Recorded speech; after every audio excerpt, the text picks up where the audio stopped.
Sometimes one wonders why people leave it so late. Two issues here. Number one is a lady who I hadn't come across before, Lady Victoria Hervey, and she's 44. She was a girlfriend, we gather, of Prince Andrew, at least that's what she says. And yesterday and today she's been doing the rounds of GB News, Metro, and the Lad Bible and so on. She doesn't seem to have hit the main press so far. But she's got on her, or at least she's put forward a photograph of Ghislaine Maxwell in exactly the pose that she appears in that notorious, infamous photo with Andrew and Virginia Giuffre. And this pushes forward the idea that that photograph of Prince Andrew with Virginia Giuffre might indeed be a fake, as he suggested, and as she now insists. One wonders why she didn't say so earlier. She says, oh, how convenient the original photo is lost. She's playing you all for complete fools. She also made an elusive comment about a missing Thai kid called Jojo. Now, this might change public opinion a little bit. I think it has the potential to do so. But the question is, why did she leave it so late? She says that Ghislaine Maxwell suddenly wanted to settle out of court because she was aware that the truth was coming out about the criminally falsified photo. She also claims that the trial of Ghislaine Maxwell was a witch hunt. Again, why so late? She's quite specific about how she thinks the photo with Prince Andrew and Virginia Giuffre was fake. She says that the figure of Virginia Giuffre is an Irish body double edited in.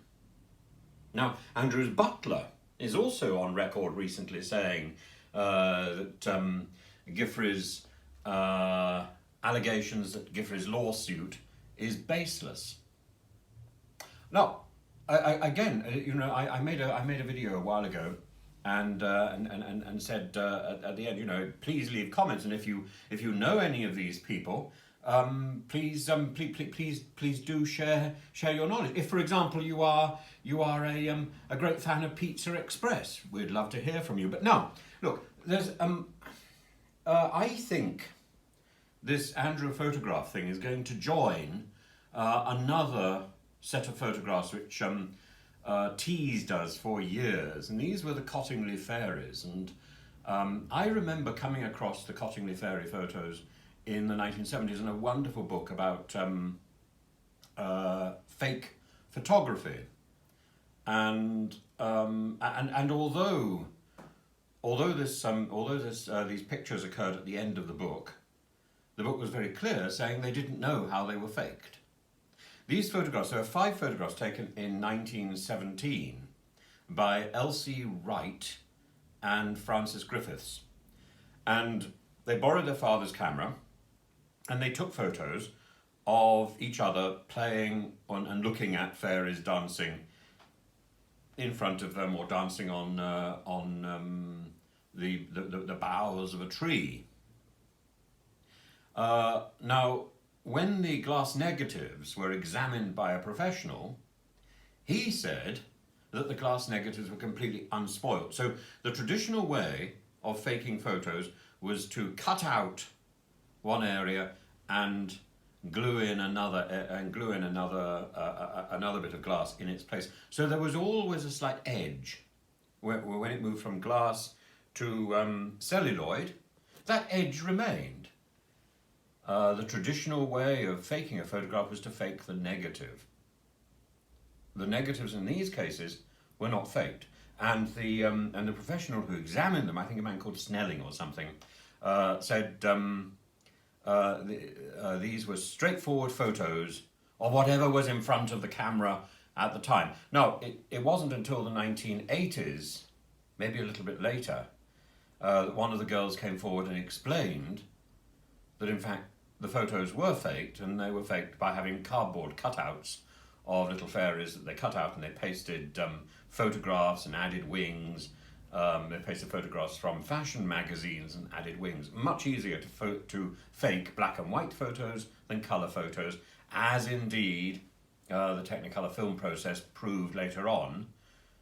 So much easier to do all the photo trickery in black and white. It wasn't until Mary Poppins that the traditional travelling mat was almost perfected. Mary Poppins led the way, as I've said elsewhere, for things like Star Wars. Without Mary Poppins, there would be no Star Wars. So I think the Prince Andrew photo is going to remain, now it's disappeared, it's going to remain as one of those questionable photos, like the Cottingley fairies. We're going to wait for an explanation. It may be genuine, and it may not. But I think, again, one has to ask, why did Lady Victoria Hervey wait so long before she came out and said what she had to say? Why did she wait so long before she revealed this photo of Ghislaine Maxwell standing in a doorway, and clearly with no evidence of Prince Andrew and Virginia Gifford in that photo? I urge you to look it up on the internet. I presume it will be there by now. I find this tantalising and perplexing, and it certainly raises the biggest question mark over the case that I have seen. I mean, still, you know, do I believe Prince Andrew? The nonsense about him not sweating, that is the biggest single issue against him, I think. You know, if you're going to be slightly untrue about one thing, it colours everything else. And I don't believe the sweating allegation. That's my position anyway.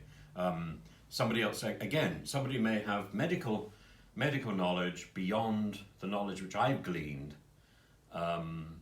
and they may say, well, you know, I'm talking through my nose. But as far as I know, this non-sweating thing is a horse ailment and not a human ailment. So there we are. Look, please do get in touch, leave your comments, follow the channel, and please ring the bell. And thank you very much for dropping in now. Bye-bye.